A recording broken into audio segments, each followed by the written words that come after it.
à cœur de partager avec vous un thème. À fur et à mesure que je le préparais, je me suis dit non mais là t'es un peu fou parce que t'as en gros une demi-heure.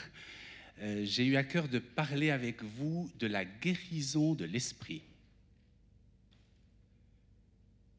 C'est un sujet qui me travaille depuis un bon moment, que je suis en train de creuser, donc je ne vais pas pouvoir tout vous donner ce matin. Mais quand j'ai entendu parler de cela, je me suis dit, mais est-ce que notre esprit peut avoir besoin de guérison ? Je trouvais intéressant de ce que Samuel a introduit ce matin en nous invitant à prendre un moment devant le Seigneur, en disant, est-ce qu'il y a des choses que l'ennemi est venu nous voler et d'aller les reprendre ? Et ça se capte au niveau de notre esprit. Et dimanche passé, David Wagner nous parlait que Dieu désire donner une onction qui nous permet de commencer les choses, passer au travers des obstacles et persévérer dans la foi pour terminer jusqu'au bout. Qu'est-ce qui nous permet de vivre cette dimension-là ? Tout se passe dans notre connexion entre notre esprit et l'esprit de Dieu. Et si notre esprit est en souffrance, c'est là quelque part que les difficultés commencent pour aller dans la foi jusqu'au bout.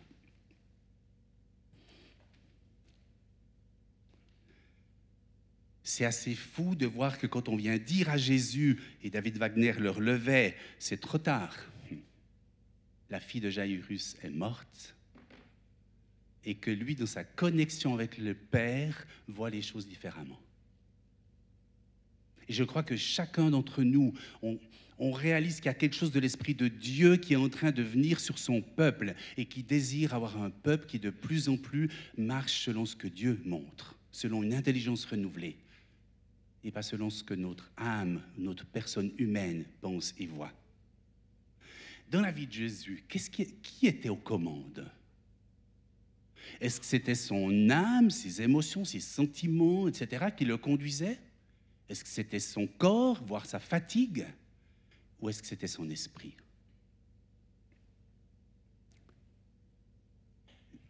C'est ce que Dieu a prévu pour chacun d'entre nous, c'est que notre esprit soit aux commandes à l'intérieur de nos vies.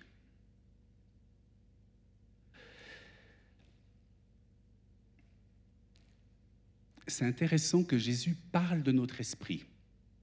Dans Matthieu 26 au verset 40, et on le cite même des fois un peu avec un mot d'humour. L'esprit est bien disposé, puis on rajoute « mais la chair est faible », conscient de qui on est dans notre humanité. Mais c'est important et intéressant de voir que Jésus ne dit pas que notre esprit est fort. Il dit qu'il est bien disposé. Il est plein de bonnes intentions, voire d'enthousiasme. Il a envie, mais il n'est pas fort. Paul va le dire d'une autre manière. Le bien que je veux faire, ou le mal que je ne veux pas faire, je le fais quand même, ou je ne le fais pas. Je ne fais pas le bien, et je fais le mal que je ne veux pas. Et il va pouvoir dire, mais misérable que je suis, qui me permettra de ? Et il termine en disant, je peux tout par celui qui me fortifie. Nous avons absolument besoin de développer dans notre relation avec Dieu, une relation où l'Esprit de Dieu peut venir fortifier notre esprit. Moi, je me souviens qu'à l'époque, le premier PC que j'ai eu, quand nos fils qui étaient un peu plus loin que nous et voulaient télécharger quelque chose ou faire un jeu, ils nous disaient « mais papa, il tourne comme une patate ton PC, il faut acheter quelque chose de plus puissant ». Et dans nos vies, c'est un peu des fois la même chose. On peut avoir le clavier, on peut avoir tellement de possibilités, mais si notre esprit est faible, tout le reste, quelque part, va être faible.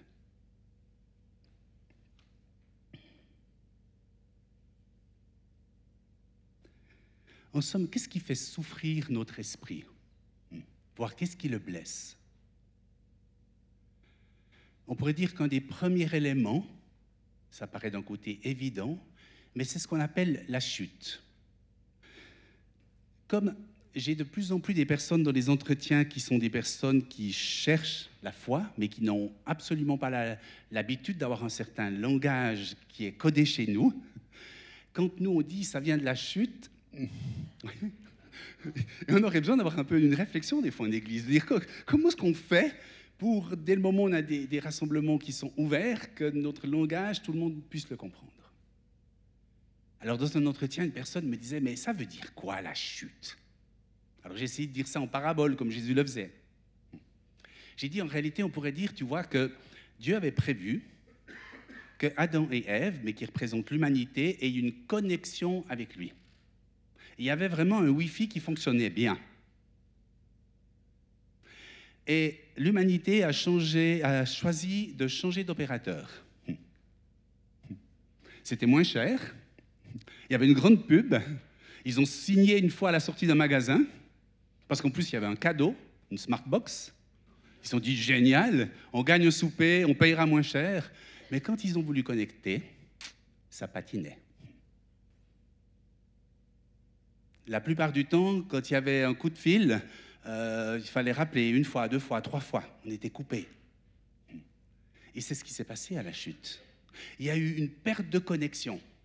Et même quand, en tant que chrétien, on revient vers Dieu, et que l'Esprit de Dieu nous remet en connexion avec le Wi-Fi du ciel, il reste toute une souffrance parce qu'il faut tout un temps pour que notre esprit arrive à maturité. Et ça, c'est une des bases de la souffrance de notre esprit. On trouve ça entre autres dans Romains 12. Tout ce travail d'une intelligence renouvelée jusqu'à ce qu'on puisse discerner ce qui pour Dieu est bon, agréable et parfait.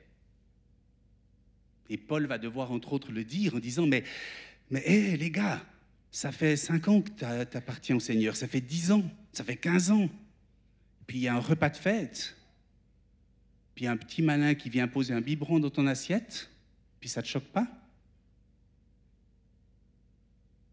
Notre esprit souffre quand il a des intolérances alimentaires.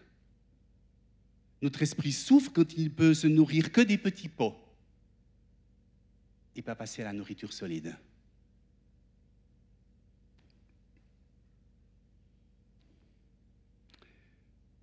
Parce que notre esprit, il doit tout apprendre, tout réapprendre.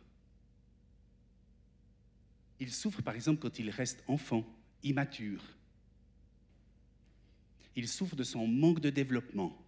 On pourrait dire un peu comme des parents qui sont dépassés et qui souffrent parce qu'ils n'arrivent pas à prendre en charge leurs enfants. Et notre esprit, il souffre quand il n'arrive pas à prendre en charge notre âme et notre corps, toute notre personne. Est-ce qu'on n'a pas tous vécu cela? On a une aspiration à l'intérieur de nous. L'Esprit de Dieu nous parle, on a envie d'avancer, on a envie d'aller de l'avant. Et puis il y a toute une part en nous qui tire le frein à main. Et on ne sait pas comment décrocher le frein à main.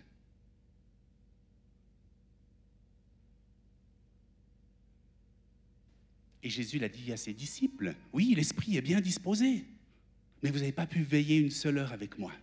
Ils avaient le même problème. Ils ont dû apprendre. Et c'est tout le miracle de l'Esprit Saint qui nous est donné. Mais on le sait bien, qu'une lampe à huile qu'on allume, si on ne veille pas à ce que l'huile soit renouvelée, elle va aussi s'éteindre.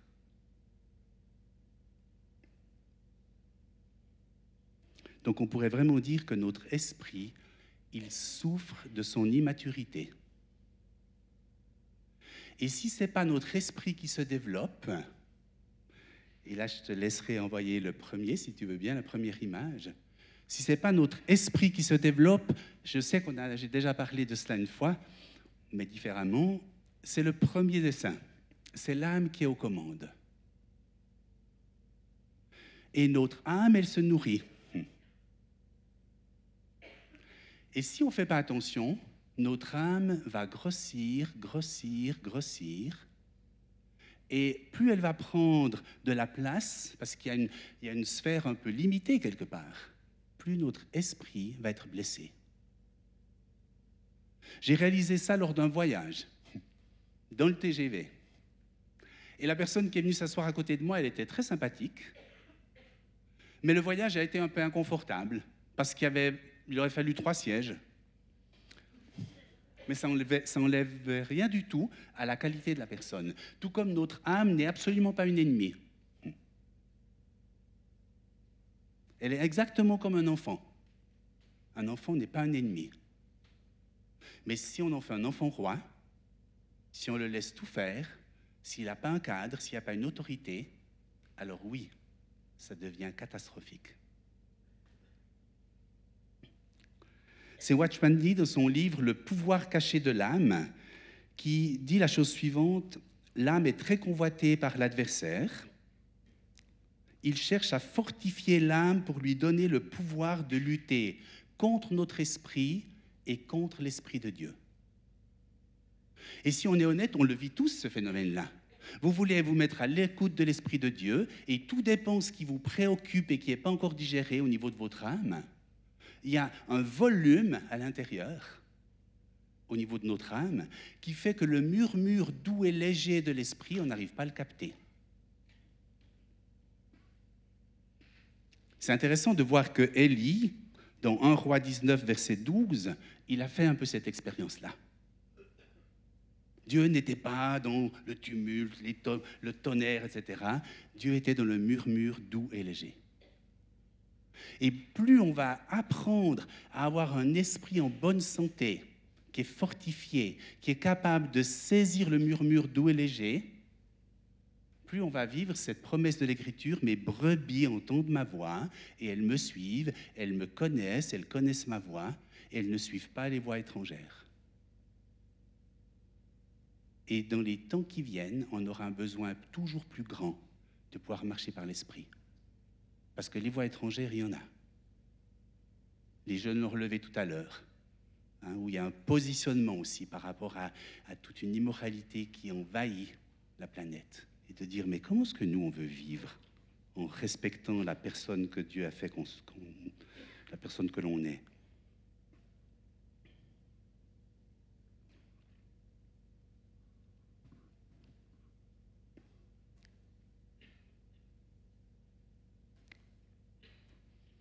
Quelque chose qu'il est bon de savoir et dont c'est bon d'être conscient, c'est que quelque part, quand la Bible nous parle de la chair qui fait une guerre à l'âme et ensuite une guerre à l'esprit, je sais que c'est des définitions qu'il faudrait plus clarifier, mais on oublie très souvent que la lutte, quelque part, voire les attaques, comme des fois on dit, elles viennent très souvent à l'intérieur de nous, dans nos natures, dans nos tendances. Quelqu'un, par exemple, qui est très perfectionniste, ça c'est sa tendance. Mais de prendre conscience que l'adversaire cherche à faire coalition avec nos tendances contre nous. Quelqu'un qui est très perfectionniste, le risque d'être beaucoup dans la culpabilité, de toujours tout remettre en question, peut venir comme être attisé par l'adversaire pour amener de la culpabilité ou de l'accusation. À l'inverse, quelqu'un qui serait très laxiste, on pourrait avoir le même phénomène, où notre âme va être avec un volume tellement fort que quand l'Esprit de Dieu aimerait nous reprendre, on va faire de la grâce une occasion de chute. Et c'est important de prendre conscience de ces éléments-là. Qu'est-ce qui se passe au niveau de mon âme? Est-ce que c'est elle qui est en train toujours plus de grossir, ou est-ce que par mon esprit, j'apprends à prendre mon âme par la main, à l'amener avec moi pour aller dans la direction de ce que Dieu a prévu pour ma vie? Donc on est vraiment dans le phénomène de l'enfant qui n'est absolument pas un ennemi, mais on est appelé à prendre nos enfants par la main et à les amener à la maturité. C'est pareil dans la relation de notre esprit avec notre âme et avec notre corps.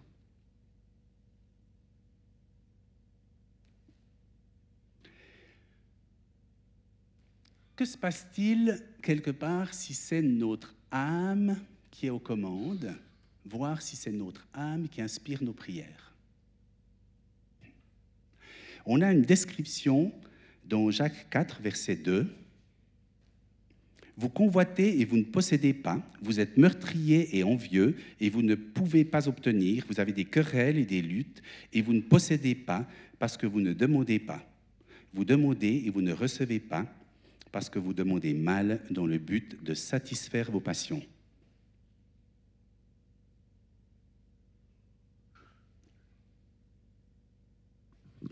On pourrait comprendre que ce texte, il a une portée pédagogique, où il nous dit quelque chose de la pédagogie de Dieu. Que se passe-t-il dans nos vies? Ah, c'est pas grave, ça va. Que se passe-t-il dans nos vies quand, sans s'en rendre compte, c'est notre âme qui est aux commandes, avec aussi tout le côté de notre ego, de notre personne, de nous au centre. Puis on se bat et on demande et on aimerait des choses et ça ne se passe pas. En principe, on va évoluer. Notre prière, elle va se transformer. L'Esprit de Dieu va venir nous enseigner. On supportera peut-être plus certaines théories. On n'aura plus envie du lait, des yakas. En réalité, on est en train d'aller vers la maturité.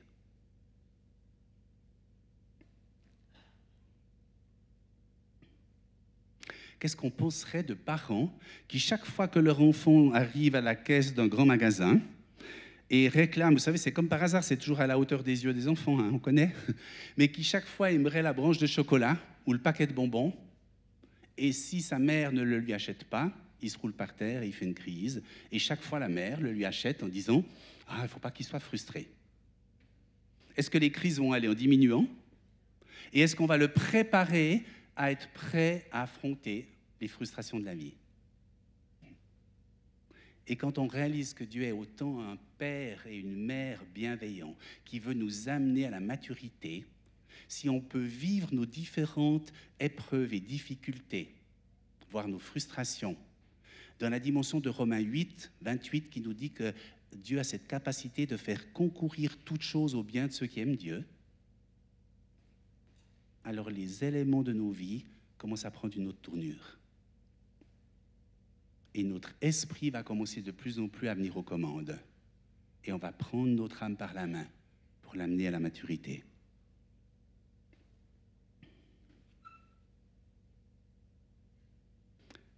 C'est intéressant de ce que l'Écriture nous parle de notre esprit à différents endroits.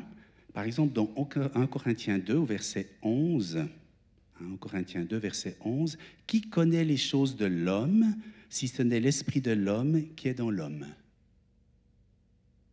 En réalité, notre esprit, c'est le seul qui sache autant de choses à notre sujet.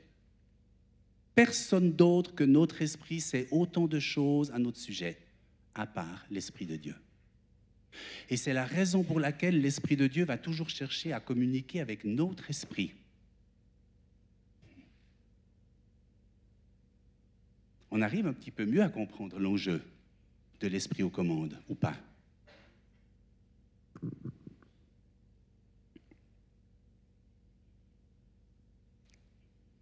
J'ai vu que pour ceux qui prennent des notes, la dimension de notre esprit qui peut être comparé à un enfant, vous trouvez cela dans le psaume 131, les versets 1 à 3. Où le psalmiste termine, il commence par dire « J'arrête de me poser des questions auxquelles je n'ai pas de réponse ». Les jeunes diraient « J'arrête de me prendre le chou ». Alors, il y a une nouvelle version, je crois, comme ça, en français courant. Et il termine en disant « J'ai l'âme calme et tranquille comme un enfant sevré qui est auprès de sa mère. Mon âme est comme un enfant sevré auprès de sa mère. » Il y a vraiment ce désir de la part de Dieu que l'on apprenne à prendre notre âme par la main. Donc en clair, on peut lui parler. On peut lui dire « Mon âme, calme-toi. Mon âme, tout va bien. Mon âme, oui, je sais que ça a été comme ça jusqu'à présent. Oui, je sais, c'est ton histoire. C'est ce que tu as vécu. Mais Dieu a une autre vérité. Il est différent. Et si on apprend à faire cela, c'est plus notre âme qui conduit.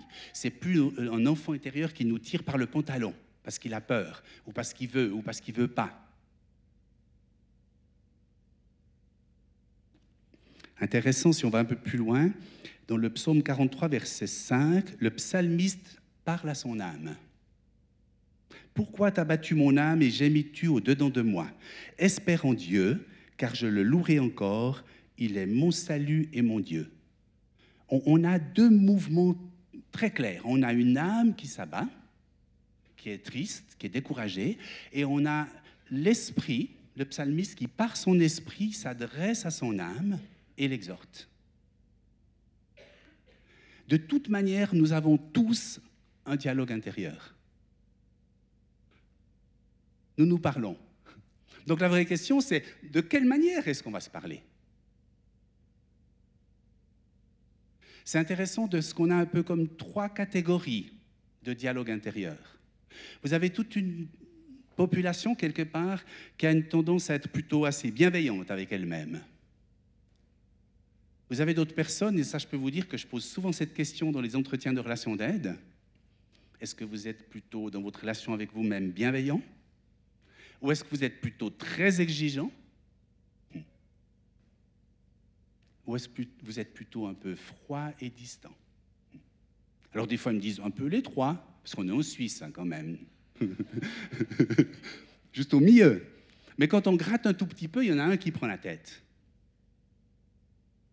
Et quand dans Romains 8, l'Écriture nous dit dans Romains 8, mais nous n'avons plus un esprit d'orphelin pour être encore dans l'esclavage, dans la servitude, mais vous avez reçu l'esprit d'adoption, l'Esprit Saint qui vient témoigner à notre esprit que nous sommes enfants de Dieu. Ça vaut quand même la peine d'essayer de repérer quel est mon dialogue intérieur, puis qu'est-ce que l'Esprit de Dieu vient me dire, et avec ce que l'Esprit de Dieu vient me dire, est-ce que je choisis de parler de cette manière-là à mon âme et à mon corps et à ma personne? Vous tous qui allez aller au café, si vous mettez ça en place, ça va être génial, hein? Parce que quand à l'intérieur de nous, on a vraiment ce témoignage de l'Esprit Saint qui dit « mais tu es mon fils, tu es ma fille, tu as de la valeur », et qu'on est habité de cela, on va le transmettre. Mais vraiment, hein? C'est impressionnant. Mais la manière dont on se voit et l'image qu'on a de soi, on va la transmettre. On va la projeter sur Dieu et sur les autres.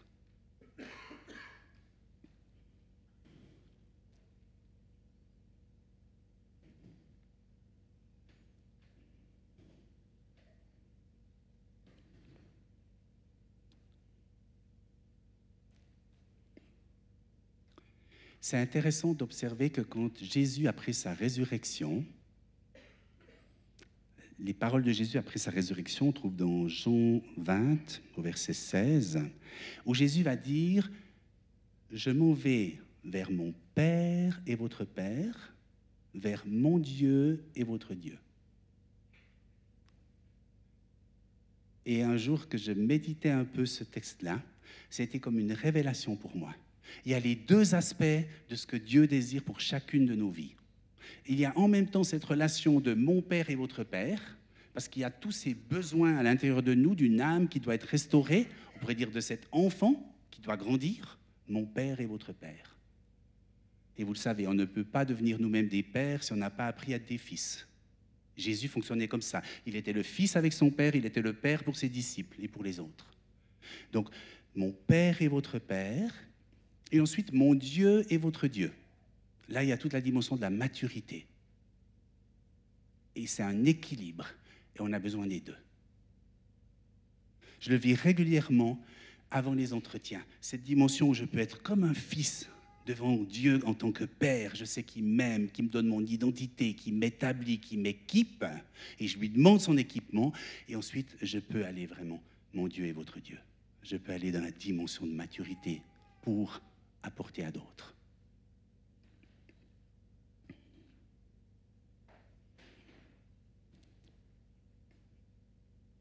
Donc, être des pères, des mères, ça commence par nous-mêmes. Ça commence par une prise en charge de toute notre personne.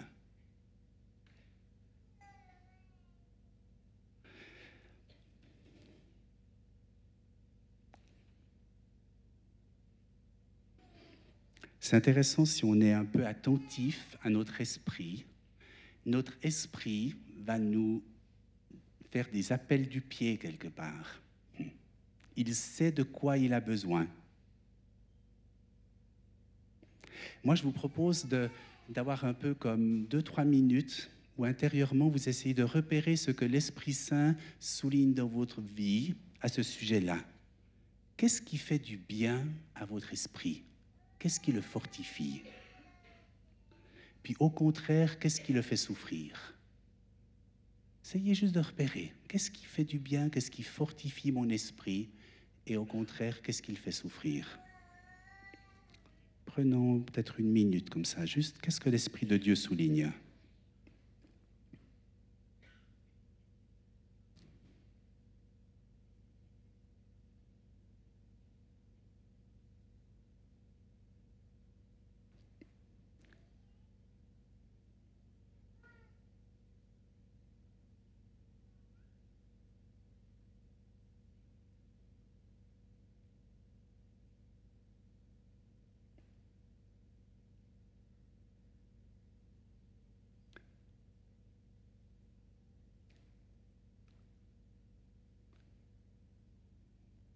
Oui, notre esprit peut nous mettre vraiment en garde.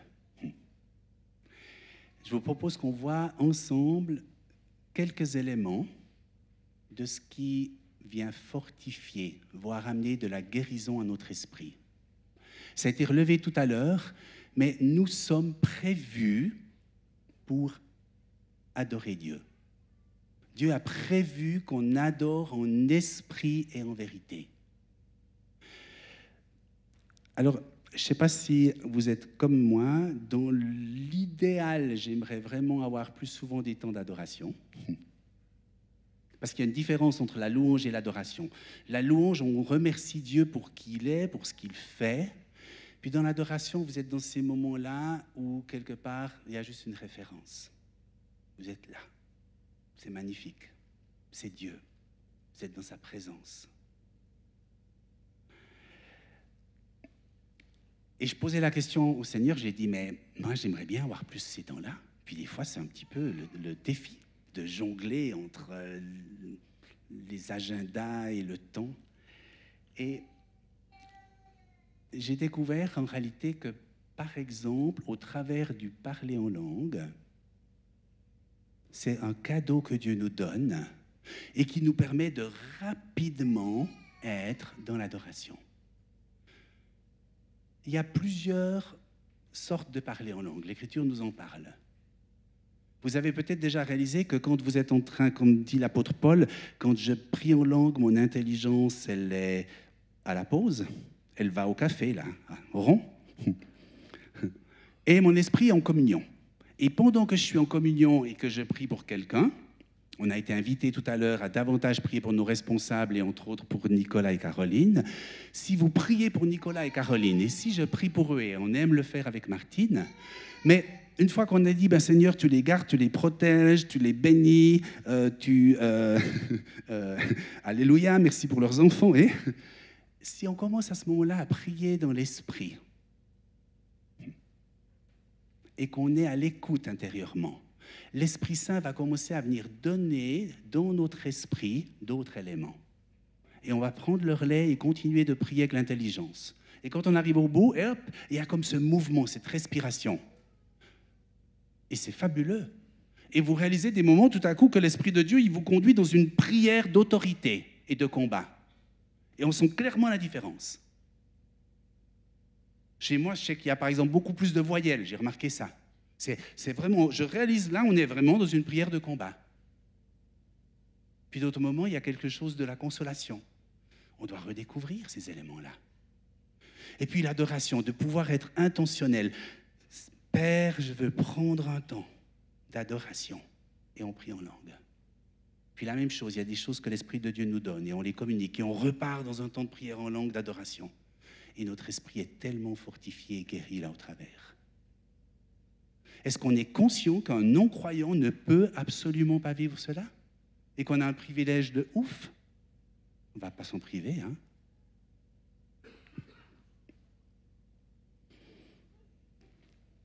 Je Juste pour les références. Mon intelligence qui est au repos, c'est 1 Corinthiens 14, 15.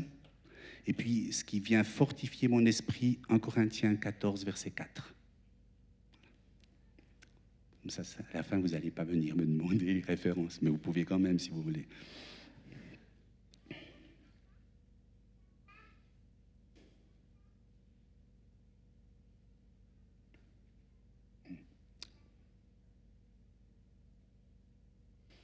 De la même manière, on peut prendre des temps qu'on pourrait appeler la prière de Jésus, des moments où on prononce le nom de Jésus, où on médite sur qui il est. Dans nos pays, souvent, le nom, c'est juste un souvenir ou un prénom. Mais chez les Occidentaux, c'est toute sa personne. Et quand on prend un temps et qu'on médite sur qui est Jésus, sur ce qu'il a fait, sur sa personne, il y a quelque chose qui vient fortifier notre esprit. On peut faire la même chose avec un texte biblique, avec un chant. Romains 8, 38. Rien ne peut nous séparer de l'amour de Dieu. Vous voyez, quand on commence à être dans cette dimension-là au niveau de notre esprit, qu'on le remercie pour cela, qu'on parle à notre âme qui se sent rejetée puis pas digne, et que sur cette base-là, peut-être, oui, on va demander pardon pour certaines choses, on va régler des péchés, accorder un pardon, mais on le fait dans cette dimension-là.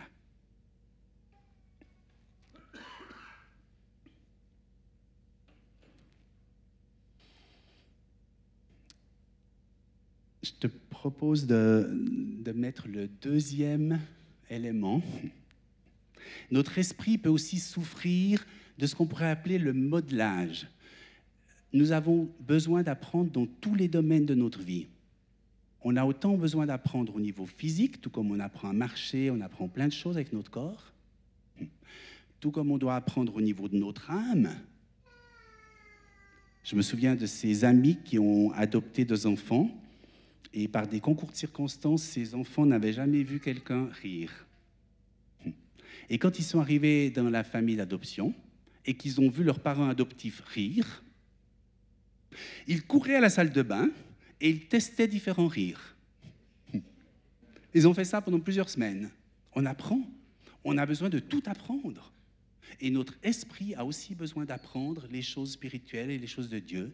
Et des fois, elle l'apprend avec de la souffrance parce qu'il y a une mauvaise image de Dieu. L'intellect, il sait les choses. Oui, je sais que Dieu m'aime. Mais au niveau du cœur, il y a un tout autre message. Et quand l'Écriture nous dit « si vous ne quittez pas père, mère, frère, sœur, même conjoint, vous ne pouvez pas être mes disciples », il nous parle de cela. Si mon père, ma mère et les mauvais modèles que j'ai eus me donnent une image faussée de Dieu, ça devient des idoles. Ça devient comme des filtres, comme des verres déformants, et je peux faire le choix de dire « je ne suis pas d'accord » que ce soit ces éléments-là qui se placent entre Dieu et moi. Je les mets de côté et je demande à Dieu de venir avec une révélation. J'ai prié pour une personne dernièrement, dans ce sens-là. Elle me disait, je sais que Dieu m'aime. Je dis bien. Je sais que Dieu s'intéresse à moi. Ok. Puis dans votre cœur, ça dit quoi? Elle m'a dit, dans mon cœur, je pense que Dieu, il est complètement indifférent. Et vous, par rapport à Dieu, moi, je suis aussi indifférente. Il n'y a pas de connexion. J'ai proposé qu'on renverse cette forteresse. Il y a comme des fois une plaque comme ça, entre les deux. On a 2 Corinthiens 10, 5, sauf erreur, oui, qui nous dit que nous renversons les faux raisonnements, nous renversons les forteresses.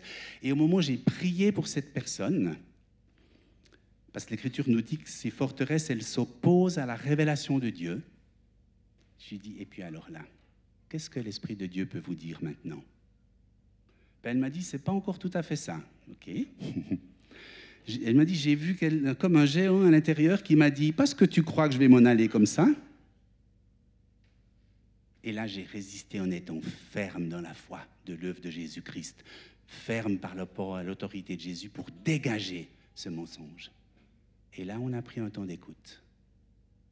Et là, vous avez une personne qui reçoit une révélation au niveau de son cœur.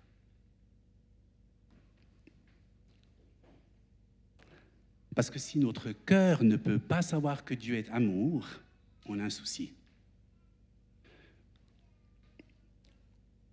Parce que c'est du cœur que la foi part. Vous retrouvez ça dans Romains 10, verset 10, « Car c'est en croyant du cœur qu'on parvient à la justice et c'est en confessant de la bouche qu'on parvient au salut. »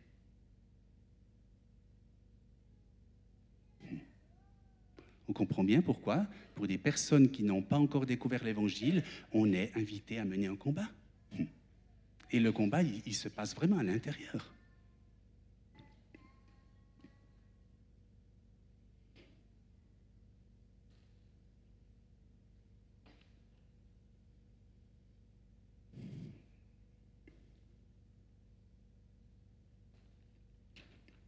C'est 2 Corinthiens 10, verset 5, les renversés des forteresses.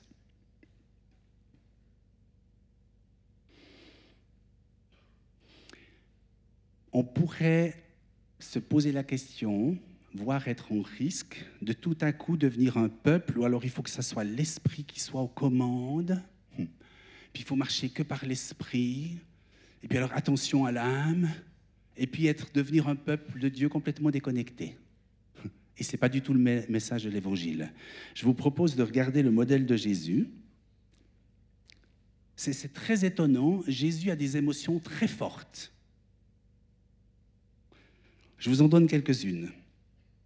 Mais ce qui est frappant, c'est que ce n'est jamais ces émotions qui l'ont conduit. Par exemple, Matthieu 9, il est dit que Jésus est pris de miséricorde, ou il est saisi dans ses entrailles, il est pris au ventre. C'est énorme. Si vous l'avez déjà vécu, c'est un truc, c'est douloureux. Moi, je le vis des fois quand j'entends des récits de vie, je suis ému de compassion, je suis pris dans mes tripes. Et l'Esprit de Dieu donne quelque chose d'une onction et d'une guérison souvent à ce moment-là. Il a eu des angoisses. Marc 14, 33, 34. Il peut être en colère, dans Jean 2, 13 à 16. Être triste. Il va même dire « Mon âme est triste jusqu'à la mort ». Matthieu 26, 38. Il pouvait pleurer. Lazare, il l'aimait. Jean 11. Donc je trouve que c'est quand même une bonne nouvelle. On peut rester des hommes et des femmes normaux, avec des émotions, incarnés, des humains. Le défi, c'est que ce ne soit pas notre âme qui commande.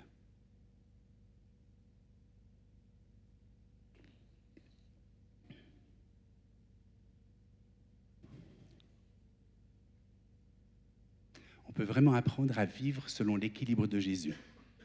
Même quand il est fatigué, qu'il a soif, c'est pas cela qu'il commande. Il est assis sur un puits, il y a une Samaritaine qui vient, et dans cette situation-là, il est disponible, parce que son esprit est capable de saisir les choses de l'Esprit de Dieu.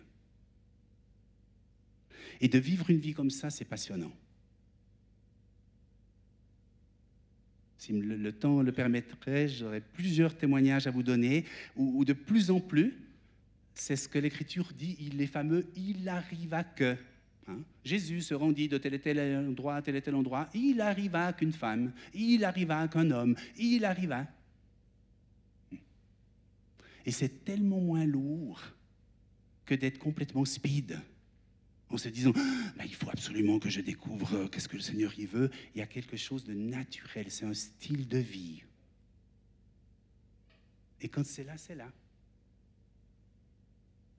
On va pour le premier route, on mange une saucisse, on boit un verre de vin, puis on partage de la pluie et du beau temps, puis là au milieu, pof, on réalise que c'était un rendez-vous prévu. On passe à autre chose.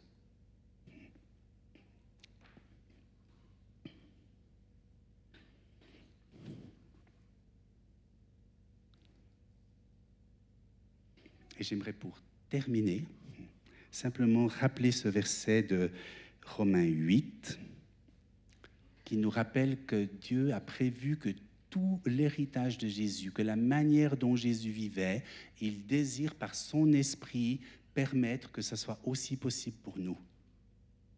Car ceux qu'il a connus d'avance, il les a aussi prédestinés à être semblables à l'image de son Fils, afin que son Fils fût le premier-né entre plusieurs.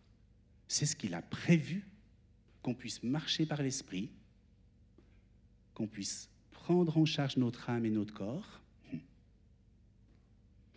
qu'on puisse être dans la liberté qui était celle de Jésus.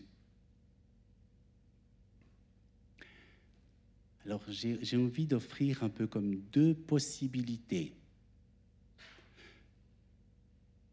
Si quelqu'un est au milieu de nous, et puis que vous vous rendez compte, vous dites, là je ne comprends pas tout, mais en même temps, je comprends quelque chose d'un Dieu et de ce qui se passe en moi et de ce qu'actuellement, mon esprit, il n'est pas encore connecté. Et là, il y a cette possibilité de pouvoir accueillir le Christ. De pouvoir dire, je suis d'accord, j'ai envie d'apprendre à marcher avec toi. Et puis sans ça, pour ceux qui marchent déjà avec le Seigneur, la possibilité de dire, mais je veux développer le secret de Jésus quelque part, son choix journalier de vivre dans la dépendance de Dieu et de veiller à ce que son esprit soit fortifié par l'esprit pour prendre sa personne en charge.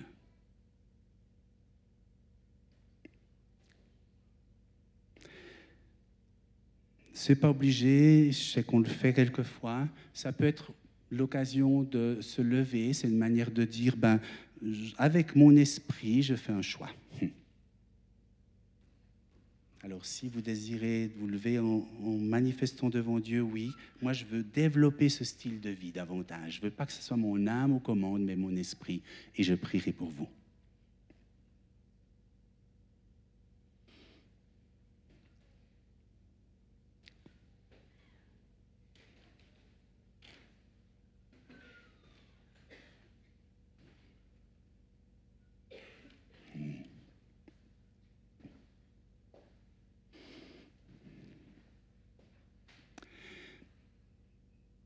Père, je te remercie.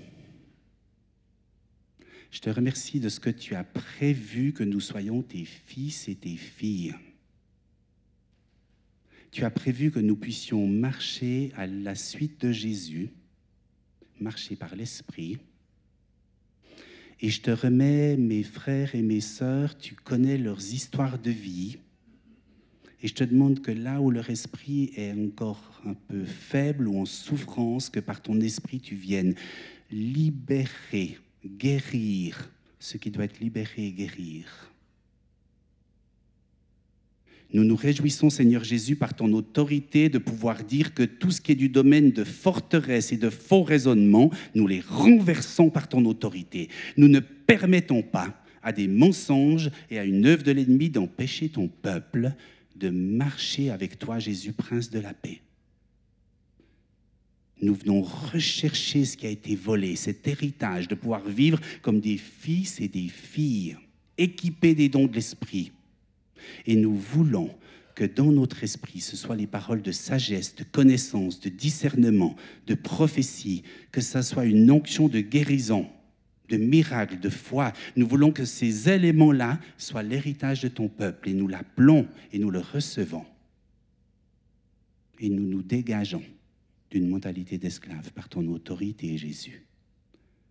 Et pour ceux qui aujourd'hui ont compris quelque chose de ton invitation, Jésus, à choisir une connexion avec toi, je te remercie, Saint-Esprit, de venir redonner vie à l'esprit de ces personnes qui étaient jusqu'à présent endormies. Merci de ce que tu rappelles à la vie. Glorifie-toi, Père. Amen.